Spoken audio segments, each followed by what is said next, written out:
Hey, I'm coming to you from a little wayside here along Route 211 in Page County. It's an area that is known really as the White House Bridge area. You can see down here the bridge where that car is getting ready to go across is White House Bridge. Now, White House Bridge played an important role during the Civil War, especially in the 1862 campaign. And there's a lot of other little history here that I'll talk about in a second. But on May 21st of 1862, Stonewall Jackson is going to come up this road. His men are going to march right up this road from the New Market Gap. But their purpose is to go up here and threaten Nathaniel Banks, who's at Strasburg. They're going to try to outflank him. Eventually, they will get up to Front Royal, and the Battle of Front Royal will occur. Jackson's command numbered about 17,000 men and about 50 guns at that time. Now, before I get to this quote, it's kind of hard to see because of the sun, but right down here is the Kaufman Farm. I'll talk about that here in a little bit. But Philip Kaufman, who was a young man at the time, remembered the Confederates as they crossed the Shenandoah River on the White House Bridge. And Mr. Kaufman says, Stonewall himself, he remembers seeing Stonewall, and he says as he ran the gauntlet with his bared head through the marching columns of his foot cavalry, his faded gray uniform with stars on the collar, his black beard and uncovered head as he lopped by the White House on Old Sorrel, which was Jackson's horse. And he says, this is as fresh in my mind as it was the day that it happened. So that's a pretty cool thing.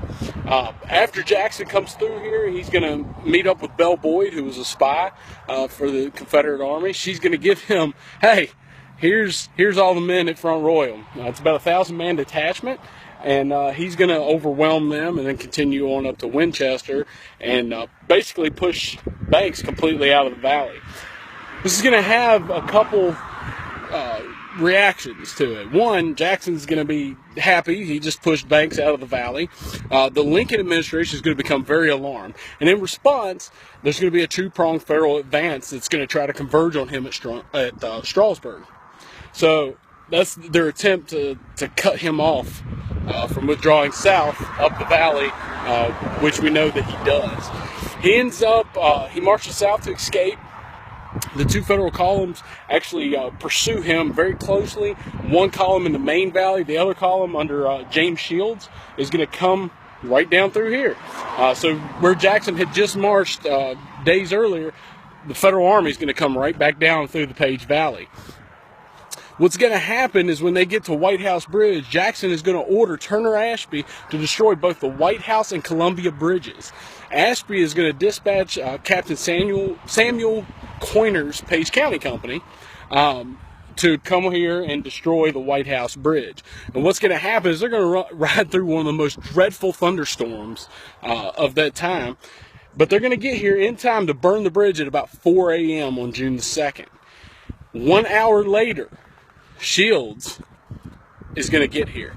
Because the bridge is burned, that's going to delay him for 3 days because the river is swollen from the thunderstorm. So he's going to remain here for 3 days.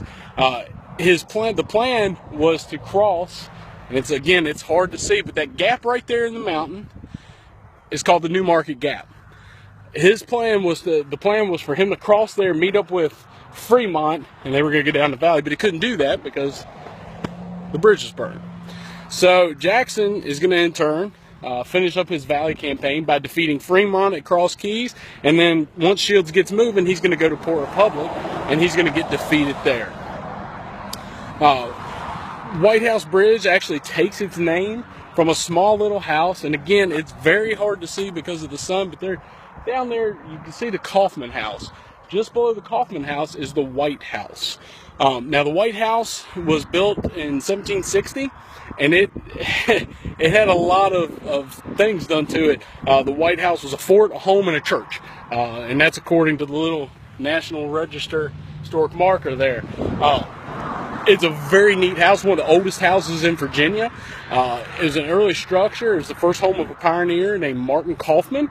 And for a time, it served as a meeting house, where as a minister, Kaufman served as a Mennonite congregation. So just a couple neat little things. Now back to the Kaufman house down here.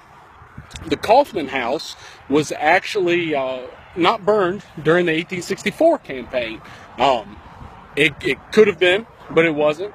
So it's one of the few Civil War houses still remaining in this area. There's actually another house a little bit farther west of us on the turn here on 211 that is also a Civil War era house. It was not burned. So there's a couple neat little things through here, although the Kaufmans did have sons and relatives in the Confederate service. It was spared. But it's a neat little thing. Again, you know, we see Stonewall Jackson marching through the valley and how quickly his troops march and how quickly, you know, things can happen. You've got 1 hour where this White House Bridge gets burned, and that holds the Union Army up for 3 days due to the river and the burning of the bridge. So, again, to always love to come out and find Civil War history. You see the Civil War signs, which I don't see one hanging around here, but there's a Civil War trail sign. A lot of times they will try to place these signs so that they point at what you're talking about. This one's kind of pointing out toward the field, but you know, it's really cool to find this stuff and talk about it and learn about it, and I hope you get as much out of it as I do. Thank you for watching.